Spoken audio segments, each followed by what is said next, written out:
For today's lesson, I will teach you the tenses with a Japanese formula with the past, present, and future tense. So this is how we do it. You just need to remember the 3 types of verbs. For the video, you can click the description below.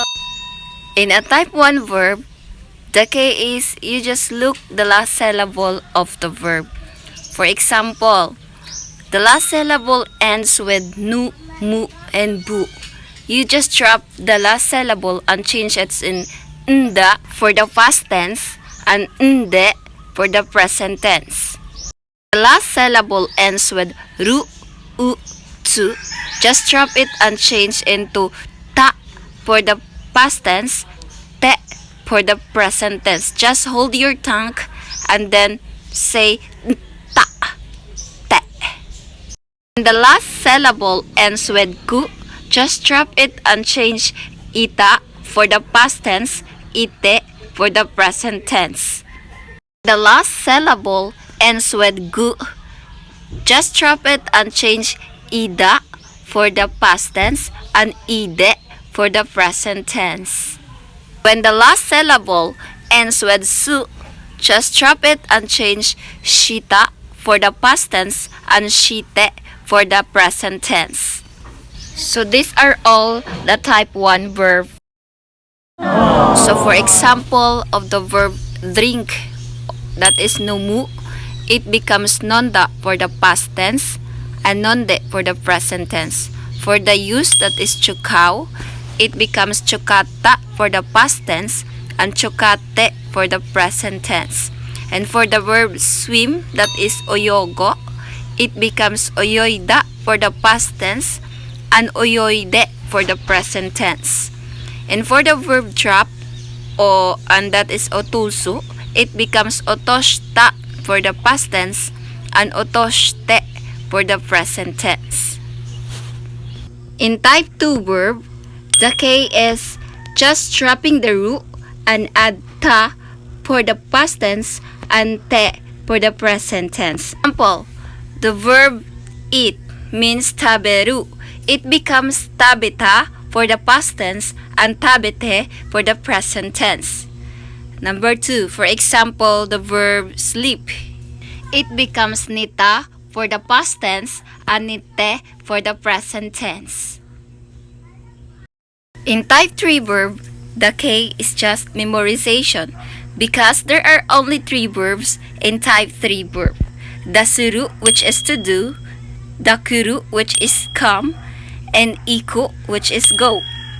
So, in the suru verb, it becomes shita for the past tense and shite for the present tense. The kiru verb, it becomes kita for the past tense and kite for the present tense.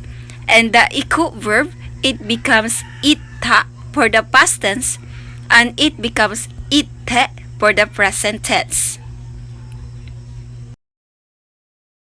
The dictionary form of the verbs are the future tense. For example, biro o nomo. I will drink beer. So that is the future tense. Nomu is the future tense. In the past tense, nomu becomes nonda. Bero u nonda. I drank beer. So it's very easy. In the present tense, nomu becomes nondieru.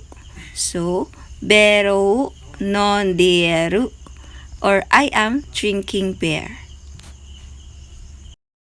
Let's take for another example the verb taberu, or to eat. So, ramen u taberu. I will eat ramen. In the past tense, taberu becomes tabita. Ramen u tabeta. I ate ramen. In the present tense, tabita becomes tabitieru. Ramen u tabeteru. I am eating ramen. A verb become a polite in Japanese when you add mas at the end of the verb. So in a past tense, you will add mashita, and in a present tense, you will add temasu. Example, Tokyo ni ikimashita. That is the past tense. Tokyo ni etiemasu. That is the present tense, a polite present tense of the verb. Another example, Mario-san wa izo ni suwarimashita. Mario sat on a chair. Suwarimashita. That is the past polite tense. Mario-san wa izo ni suwatte emasu. Mario is sitting on a chair. Suwaru becomes suwatte emasu. That is the present polite tense. So let's practice more. So in a verb hanasu, that is automatically future tense. In the present tense, it's become hanashite. In a past tense, it becomes hanashita. In a polite past tense, it becomes hanashimashita. Just add mashita. In a polite present tense, it becomes hanashite emasu. Hanashite emasu. Next is the verb kaku, to write. In a present tense, it becomes kaite. In a past tense, it becomes kaita. In a polite past tense, it becomes kakimashita. Kakimashita. Next verb is ereru, or to put. In a present tense, it becomes erite. Erete. In a past tense, it becomes erita. Erita. In a polite past tense, it becomes erimashita. In a polite present tense, it becomes erete emasu. Erete emasu. Another example, kutai, or answer. In a present tense, it becomes kotaite. In a past tense, it becomes kotaita. In a polite past tense, it becomes kotaimashita. In a polite present tense, it becomes kotaitemasu. Next verb is the verb suru, to do. In a present tense, it becomes shite. In a past tense, it becomes shita.